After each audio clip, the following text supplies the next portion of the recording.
Amigos, buenos días, tardes o noches, donde quiera que se encuentren, reciban un cariñoso saludo de su amiga Diana Ríos. Aquí estamos de nuevo para hablar sobre Alejandra Pizarnik. Vamos a hablar sobre su infancia. Y vamos a tratar de darle un contexto, porque no dice mucho, pero bueno, lo poco que dice, aquí está. Nacer en Avellaneda,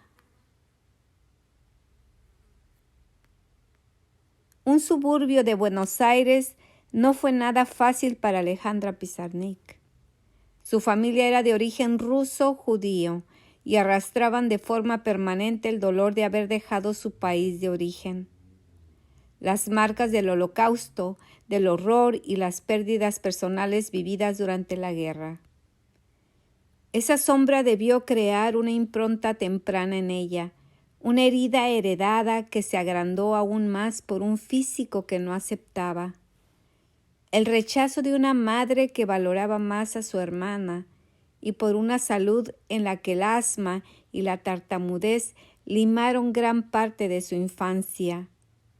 Todo ello hizo que desde bien temprano se percibiera distinta, insertada en un personaje en el cual no se reconocía.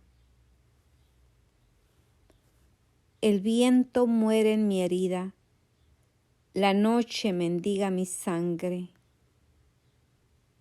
La literatura y filosofía fueron ese espacio seguro en el que cobijarse desde niña. Ese pozo literario despertó muy pronto su necesidad de escritura y le abrió también la puerta a una particular rebeldía que le caracterizaría siempre. Ya en la adolescencia era conocida por su forma de vestir, su cabello corto, su particular estilo. Su mente y su arte empezaron a dar testimonio de su carisma poético antes de llegar a la universidad. Asimismo, también sobre esta época creció en ella la necesidad por guarecerse en otro refugio que nada tenía que ver con los libros o la escritura. Su preocupación por subir de peso y el rechazo de su propio cuerpo la abocó al consumo de barbitúricos y anfetaminas. Escribir era para Alejandra Pizarnik un modo de transfigurar el dolor y la poesía, un quehacer donde exorcizar fantasmas, reparar heridas y conjurar anhelos. Decían de Alejandra Pizarnik que nació con la oscuridad en su alma. Su rebeldía, su aire trágico y su pasión se nutrieron de sus propias tinieblas para tejer una poesía única e irrepetible. Nos habló de jaulas, de ojos, de piedras muy pesadas y de Isabel Báthory, la condesa sangrienta. Navegó como nadie entre la locura y lo onírico para dejarnos una obra excepcional. ¿Qué le queda a Pizarnik de su infancia, adolescencia? En su caso, poemas, solo poemas. Moradas. En la mano crispada de un muerto, en la memoria de un loco, en la tristeza de un niño, en la mano que busca el vaso, en el vaso inalcanzable, en la sed de siempre. Sus moradas, la sed, la infancia triste, siempre triste y un toque de locura, su delirio, estar viva muriendo.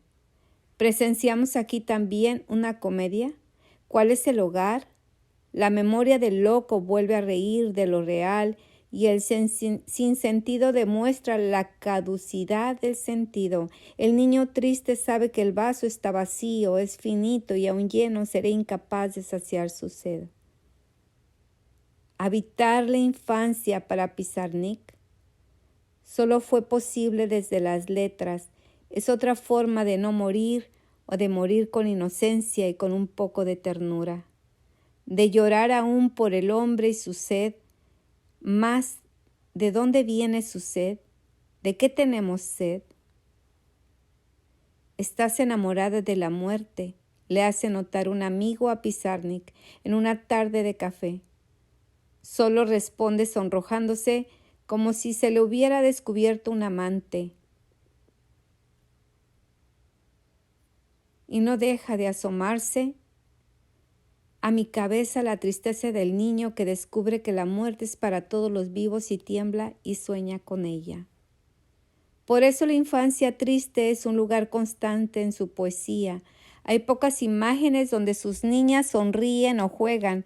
Casi siempre la niña Pizarnik está viendo diluirse a la rayuela en que jugaban mientras pasa el aguacero o mira el pasar el pasto.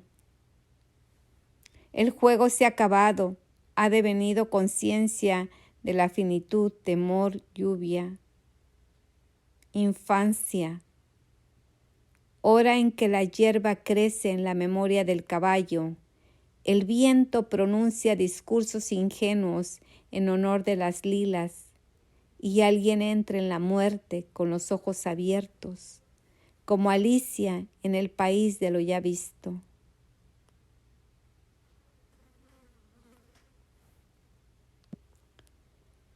La infancia y la muerte irán de la mano, tal vez de manera muy radical en la familia Pizarnik, que fue casi en su totalidad masacrada en el Holocausto. Bashir asegura que esta herencia familiar marcará de por vida la manera de entender el mundo y de enfrentar la vida de Alejandra, pues la sombra de la muerte estuvo desde su más temprana infancia siempre presente. Aquí, la felicidad no está dada por la vuelta del mundo, del ensueño a la realidad, sino por el ingreso a la muerte. El paso a través del espejo es el paso definitivo de ese alguien que representa al autor implícito en un gesto lúcido, con los ojos abiertos, de entrega y transgresión de la frontera de vida a la frontera de sombra. Y bueno, amigos, hasta ahí hablamos de la infancia de Alejandra Pizarnik y espero que les haya gustado. Un beso, un abrazo y un apapacho y nos vemos al siguiente programa. Gracias.